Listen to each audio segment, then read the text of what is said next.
यार तू पहले जवारी तो बोल तो बोल ऐसा कितना बोलना यार नहीं यार तू क्या कि अस्सलाम वालेकुम प्यारो की हाल चाल जी ठीक हो उम्मीद करता यार सारे वीर भरा जिन्ने मेरे वीर भरा छोटे ਵੱਡੇ देखने वाले अल्लाह पाक खैर करे ठीक ਹੋਵੋਗੇ ਤੁਹਾਨੂੰ ਪਤਾ ਮੈਂ ਤੁਹਾਡਾ ਵੀਰ ਆਸਾਨ ਵਾਲਾ ਸੰਧੂ ਤੁਹਾਨੂੰ ਮੈਂ ਇੰਟਰੋਡਿਊਸ ਕਰਾ ਦਵਾਂ ਇਹ ਮੇਰਾ ਵੀਰ ਇਹ ਭਾਈ ਇਹ ਮਤਲਬ ਦੋਸਤ ਹੈ ਲੁਕਮਾਨ ਸਾਥ ਤੇ ਬੈਠਾ ਇਹ ਵਿਵੈਸ ਇਹ ਤੁਹਾਨੂੰ ਪਤਾ ਜੁਨੇਦ ਭਾਈ ਹੈ ਠੀਕ ਹੈ ਅੱਜ ਅਸੀਂ ਜਾ ਰਹੇ ਹਾਂ ਭਾਈ ਜਾਨ ਥੋੜੀ ਪਾਰਟੀ ਖਾਣ ਥੋੜੀ ਚਿਲ ਮਨ ਜਾ ਰਹੇ ਹਾਂ ਇਹ ਮੇਰਾ ਭਾਈ ਲੁਕਮਾਨ ਦੋਸਤ ਆ ਜਿਹੜਾ ਪਿੱਛੇ ਬੈਠਾ इनकी अंगेजमेंट हुई है मंगनी हुई है ठीक है दिन पक्के हो गए ते इनू घेर लिया सारे दोस्तों ने सी ठीक है ते निकलता नहीं सी घरों बड़ा औखा इनू कढ़िया ठीक है ते बाकी हुण असीं जा रहे हैं ते फुल इंशाअल्लाह तुहानूं तुसीं नाल जुड़े रहो वीडियो दे जी भाई जान अवैस भाई ने मैनू खाना खिलाना वा ते अक्सर जो असीं जिथे भी जाईदा है अवैस भाई ही खाना खिलाते हैं चलो भाई जान खिलाओ खाना बाकी कोई नहीं अल्लाह खैर करे मेरे यार बेली इस तरह दे माशाअल्लाह कि पिछे नहीं हटते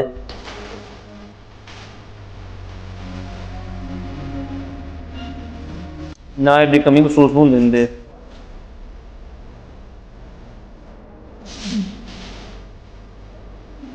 बाकी थोड़ी अगे जाके मिलते हैं वीडियो अल्लाह खैर करे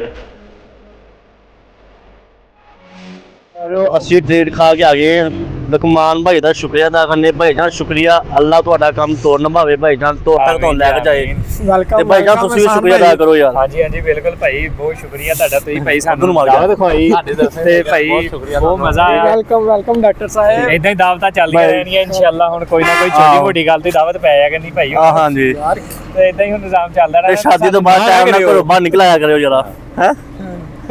बस ठीक हो गया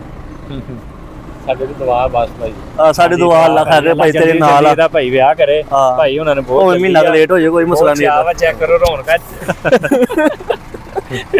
ਲਕਮਾਨ ਭਾਈ ਤੁਸੀਂ ਇਸ ਟਾਈਮ ਕਿਹਨੂੰ ਮਿਸ ਕਰਦੇ ਹੋ ਬਹੁਤ ਜ਼ਿਆਦਾ नहीं यार सीरियस होकर दसो यार बकर भाई ने बहुत मिस कर रहे हैं ठीक है बकर भाई इस टाइम ओमान बैठे ने ठीक है ओमान बहुत मिस कर रहे हैं ठीक है बिल्कुल जी, यार आज उन्हों की कमी बहुत महसूस हो रही है इंशाअल्लाह तेरी भाई शादी जान ते आ ਅਸੀਂ जाएंगे ਆ ਤਿੰਨ ਚਾਰ ਬੇਲੀਆਂ ਇੱਕ ਸਾਡਾ ਬੇਲੀ ਆ ਦੋਸਤ ਆ ਬਹੁਤ ਅੱਛਾ ਉਹ ਬਾਹਰ ਬੈਠਾ ਹੈ ਠੀਕ ਹੈ ਉਹ ਜੋਬ ਕਰਦਾ ਉੱਥੇ ਕਾਰ ਡਰਾਈਵਰੀ ਦਾ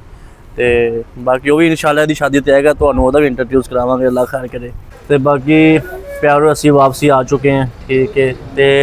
ਇਹ ਮੇਰੇ ਉਹ ਯਾਰ ਨੇ ਜਿਹੜੇ ਸ਼ੁਰੂ ਤੋਂ ਨਾਲ ਨੇ ਤੇ ਜਦੋਂ ਮੇਰੀ ਹਾਲਤ ਖਰਾਬ ਸੀਗੀ ਬਿਮਾਰ ਸੀਗਾ ਉਦੋਂ ਵੀ ਇਹ ਨਾਲ ਸਨ ਸ਼ੁਰੂ ਤੋਂ ਨਾਲ ਨੇ ਹੁਣ ਵੀ ਨਾਲ ਨੇ ਇਨਸ਼ਾਅੱਲਾ ਅੱਗੇ ਜਾ ਕੇ ਵੀ ਇਹ ਨਾਲ ਹੀ ਰਹਿਣਗੇ ਤੇ ਬਾਕੀ ਅੱਲਾਹ ਖੈਰ ਕਰੇ ਭਾਈ ਬਿਗ ਰਿਸਪੈਕਟ ਯਾਰ ਭਾਈ ਜਾਨ ਬਿਗ ਰਿਸਪੈਕਟ ਯਾਰ शुक्रिया ਤੇ ਕੋਈ ਨਹੀਂ ਅੱਲਾਹ ਖੈਰ ਕਰੇ ਭਰਾ ਮੇਰੇ ਨਾਲ ਨੇ ਤੇ ਬਾਕੀ ਬਿਗ ਰਿਸਪੈਕਟ ਯਾਰ ਤੁਸੀਂ ਸਾਰੇ ਵੀਰ ਭਰਾ ਬਲੌਗ ਵੇਖ ਕੇ ਜਾਇਆ ਕਰੋ ਅੱਗੇ ਸ਼ੇਅਰ ਵੀ ਕਰਿਆ ਕਰੋ ਠੀਕ ਹੈ ਤੁਹਾਡੇ ਵੀਰਾਂ ਭਰਾਵਾਂ ਦੀ ਸਪੋਰਟ ਚਾਹੀਦੀ ਹੈ ਠੀਕ ਹੈ ਇਹ ਗੱਲ ਤੇ ਇਹ ਬਾਤ ਹੈ